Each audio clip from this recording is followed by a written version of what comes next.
विद्यार्थी मित्रों, पाठ 1 मानव भूगोल परिचय के प्रथम भाग में भूगोल क्या है, भूगोल की क्या व्याख्या है, भूगोल का विकास कैसे हुआ, मानव भूगोल क्या है, मानव भूगोल की व्याख्या एवं मानव भूगोल के संदर्भ में अलग अलग विद्वानों के द्वारा दी गई परिभाषाएं के बारे में आप पढ़ चुके हैं। उसमें संक्षेप में थोड़ा सा उसका पुनरावर्तन करते हैं कि जो अलग अलग जितने विद्वान थे, जिसमें एरिस्टोटल, बकल, हम्बोल्ट, रिटर, इन्होंने इतिहास पर भूमि के प्रभाव को समझाया था।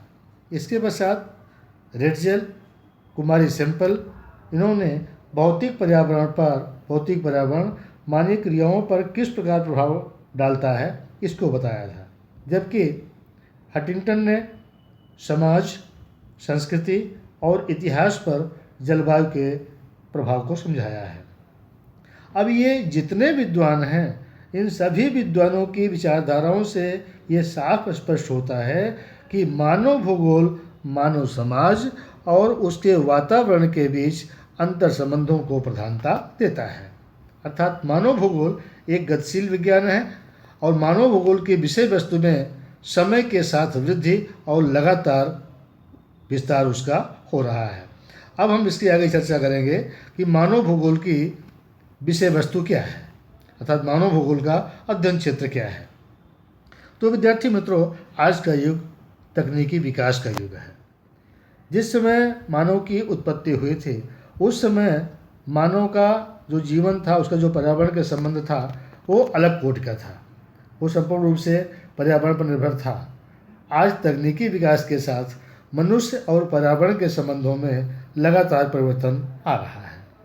मानव का पर्यावरण के साथ का संबंध, यह मानव भूगोल का अध्ययन का केंद्र बिंदु है। भिन्न भिन्न क्षेत्रों के मानवीय रंग, स्वास्थ्य, कपड़ा, निवास, भाषा, धर्म, सामाजिक जीवन आदि अनेक विषयों में विविधता है। जैसे कि पृथ्वी पर अलग अलग प्रदेशों में जितने लोग निवास करते हैं, उन सब में पर्याप्त विभिन्नताएं देखने को मिलती हैं। चाहे उनके रंग के बारे में हो, उनके कपड़े के बारे में हो, उनके स्वास्थ्य के बारे में हो, उनका निवास हो, उनकी भाषा हो, उनके द्वारा पाले जाने वाले धर्म हो या उनके सामाजिक जीवन हो, इनमें पर्याप्त विभिन्नताएं देखने को मिलती हैं। सांस्कृतिक विभिन्नताओं का उदाहरण यूएसए और भारत जैसे बिन सांप्रदायिक देशों में स्पष्ट रूप से देखने को मिलता है। तो अमेरिकन भूगोलवेत्ताओं में फ्रेंच और ट्रिवार्था द्वारा मानव भूगोल की विशेष सामग्री को 2 भागों में बांटा गया है, तथा पहला है प्राकृतिक पर्यावरण और दूसरा है सांस्कृतिक पर्यावरण। अब यहाँ हम समझेंगे कि प्राकृतिक पर्यावरण क्या है और सांस्कृतिक पर्यावरण क्या है। तो प्राकृतिक पर्यावरण में भूपृष्ठ, जल परिवाह, जमीन, खनिज, वनस्पति, जलवायु आदि प्राकृतिक तत्वों का समावेश होता है। अर्थात ये जितने तत्व हैं, इन सब का सृजन जो है वो प्रकृति के द्वारा होता है, इसमें मानव का कोई योगदान नहीं है। जबकि दूसरा है सांस्कृतिक पर्यावरण। सांस्कृतिक पर्यावरण जो है ये मानव की उपज है, मानव की देन है। जैसे जनसंख्या, बस्तियाँ, खेती, उद्योग, परिवहन, दूरसंचार, व्यापार आदि ये सारे मानव सृजित विषय हैं और इनका समावेश जो है वो सांस्कृतिक पर्यावरण में होता है। विद्यार्थी मित्रों, कि मानव भूगोल का अध्ययन क्षेत्र अत्यंत व्यापक है। समय समय पर कालक्रमानुसार मानव भूगोल के अध्ययन क्षेत्र में व्यापक परिवर्तन होते रहे हैं। जैसे 20वीं सदी के आरंभ में सांस्कृतिक और आर्थिक पहलुओं को ध्यान में रखा जाता था।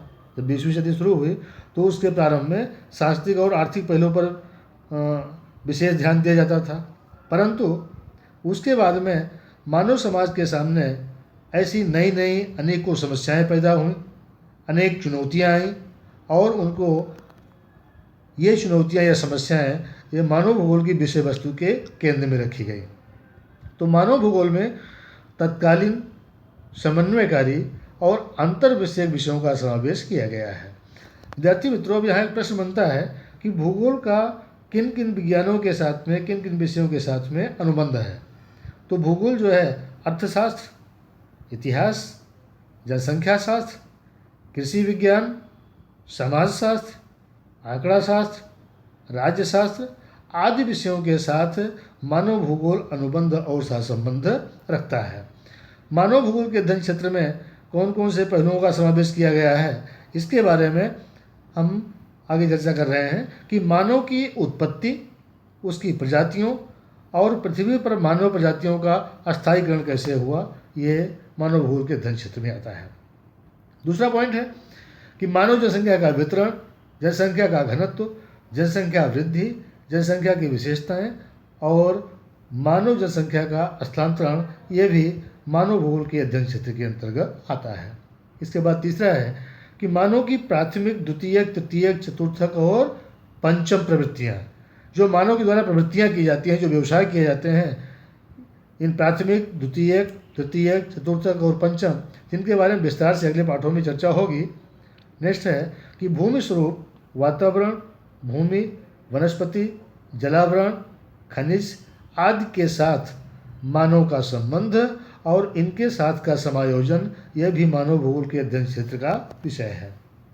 इसके बाद कि मानव अधिवास, ग्रामीण अधिवास प्रणाली, शहरी अधिवास प्रणाली और अधिवास से संबंधित जो समस्याएं हैं, ये भी मानव भूगोल के अध्ययन क्षेत्र के अंतर्गत आती हैं। मानव की आर्थिक प्रवृत्तियाँ, जो मानव के द्वारा आर्थिक प्रवृत्तियाँ की जाती हैं, चाहे वो शिकार हो, पशुपालन हो, खेती हो, उद्योग हो, परिवहन, दूरसंचार और व्यापार हो, इनका समावेश भी मानव भूगोल के अध्ययन क्षेत्र के अंतर्गत आता है। इसके अलावा सामाजिक और सांस्कृतिक संगठन, यह भी मानव भूगोल के अध्ययन क्षेत्र का विषय है। मानव की सांस्कृतिक प्रवृत्तियाँ, भाषा, साहित्य, शिल्प, संगीत, धर्म और सांस्कृतिक गठन, ये भी मानव भूगोल के अध्ययन क्षेत्र के अंतर्गत आते हैं। लास्ट पॉइंट कि भविष्य के संदर्भ में संसाधनों के मूल्यांकन एवं संरक्षण की योजनाएं, ये भी मानव भूगोल के अध्ययन क्षेत्र के अंतर्गत आती हैं।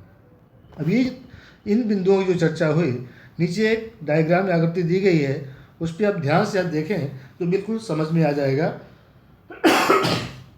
कि मानव भूगोल के अध्ययन क्षेत्र के अंतर्गत कौन कौन से मुद्दे आते हैं। इसमें पहला देखिए कि मानव उत्पत्ति एवं प्रजातियाँ। दूसरे भाग में मानव जनसंख्या वृद्धि, जनसंख्या घनत्व एवं जनगणना। तीसरे नंबर पे मानव की प्राथमिक आवश्यकताएं। चौथे नंबर पे प्राकृतिक पर्यावरण के साथ समायोजन। पाँचवें नंबर पे मानव अधिवास। छठे नंबर पे मानव की आर्थिक प्रवृत्तियाँ। सातवें पे सामाजिक एवं सांस्कृतिक संगठन। आठवें पे साहित्य, कला, धर्म, संगीत। नौवें पे शासन व्यवस्थाएं एवं प्रशासन। और 10वें में संसाधन मूल्यांकन एवं संरक्षण। ये जितने बिंदु हैं, 1 से 10 क्रमांक इसमें दिया गया है आकृति में। उपरोक्त इसके पहले जो जिन पॉइंटों की चर्चा हुई थी, जिन बिंदुओं की चर्चा हुई थी, वो सारे बिंदु इस आकृति से संबंधित हैं। इस आकृति का आप बारीकी से अध्ययन करें, इसको समझने का प्रयास करें, तो बिल्कुल मानव भूगोल के जो अध्ययन क्षेत्र हैं वो बिल्कुल स्पष्ट हो जाएंगे। विद्यार्थी मित्रों, मानव भूगोल के अध्ययन क्षेत्र में ही कि मानव भूगोल के मुख्य कार्य कौन कौन से हैं, अर्थात मानव भूगोल परस्पर एक दूसरे से जुड़े हुए कितने प्रकार के कार्य करता है, तो उससे संबंधित है। मानव भूगोल के मुख्य 3 कार्य हैं। उन 3 कार्य में कौन से हैं? पहला कार्य है कि मानव निर्मित घटनाओं का स्थिति संबंधी विश्लेषण। मानव निर्मित घटनाओं का स्थिति संबंधी विश्लेषण। अब इस कार्य के अंतर्गत कौन कौन चीज़ें आती हैं? तो इसके अंतर्गत मानव की जनसंख्या, जनसंख्या की विशेषताएं, उसके द्वारा किए जाने वाले कला कौशल और उनके वितरण आदि का समावेश मानव निर्मित घटनाओं का स्थिति संबंधी विश्लेषण के अंतर्गत आता है। दूसरा कार्य है पारिस्थितिकीय विश्लेषण। इसके अंतर्गत किसी एक भौगोलिक प्रदेश में मानव तथा उसके पर्यावरण के सहसंबंधों के अध्ययन को महत्व दिया गया है। पारिस्थितिकीय विश्लेषण में ध्यान दीजिए विद्यार्थी मित्रों कि कोई एक प्रदेश है, कोई एक भौगोलिक प्रदेश है, वहाँ पर जो मानव निवास करता है और उस वहाँ के मानव का उसके आसपास के पर्यावरण के साथ में क्या सहसंबंध है, इसका अध्ययन पारिस्थितिकीय विश्लेषण के अंतर्गत किया जाता है। तीसरा है प्रादेशिक या क्षेत्रीय समन्वय। तीसरा कार्य है। तो इस कार्य के अंतर्गत स्थानीय एवं पारिस्थितिकीय अभिगमों को जोड़ दिया जाता है। जो स्थानीय अभिगम स्थानीय है और पारिस्थितिकीय अभिगम है, इन दोनों अभिगमों को जोड़ दिया जाता है। तो इसके अध्ययन का उद्देश्य आंतरिक रचना एवं बाह्य संबंधों की समझ प्राप्त करना है। विद्यार्थी मित्रों, तो ये 3 मानव भूगोल के कार्य बताए गए हैं। फिर से एक बार देख लीजिए कि मानव निर्मित घटनाओं का स्थिति संबंधी विश्लेषण, जिसके अंतर्गत मानव की जनसंख्या, उनकी विशेषताएं, कला कौशल और उनके वितरण आदि का समावेश होता है। दूसरे में पारिस्थितिकीय विश्लेषण, जिसमें किसी एक भौगोलिक प्रदेश में रहने वाले मानव और उसके पर्यावरण के सहसंबंधों का अध्ययन होता है। और तीसरा प्रादेशिक या क्षेत्रीय समन्वय, जिसके अंतर्गत स्थानीय एवं पारिस्थितिकीय अभिगमों को जोड़ दिया जाता है। और इस अध्ययन का उद्देश्य है कि आंतरिक रचना एवं बाह्य संबंधों की समझ या जानकारी प्राप्त करना। विद्यार्थी मित्रों, मानवीय सांस्कृतिक विकास के आधार पर ब्रूस एवं एल्सवर्थ हंटिंगटन ने मानव भूगोल के अध्ययन क्षेत्र को अलग अलग विभागों में सूचित किए हैं। कौन कौन से? जिसमें श्रम विभाजन, मानव द्वारा प्राकृतिक संपदाओं का शोषण, उत्खनन, शहरों की समस्याएं, जंगल एवं प्राणियों के विनाश आदि विषयों पर विशेष बल दिया गया है। तो इन विद्वानों ने मानव भूगोल के अध्ययन क्षेत्र में उसे अलग अलग विभाग अलग से बताए हैं। कहने मतलब कि श्रम विभाजन जो वर्तमान व्यवस्था, आर्थिक व्यवस्था श्रम विभाजन के ऊपर निर्भर करती है।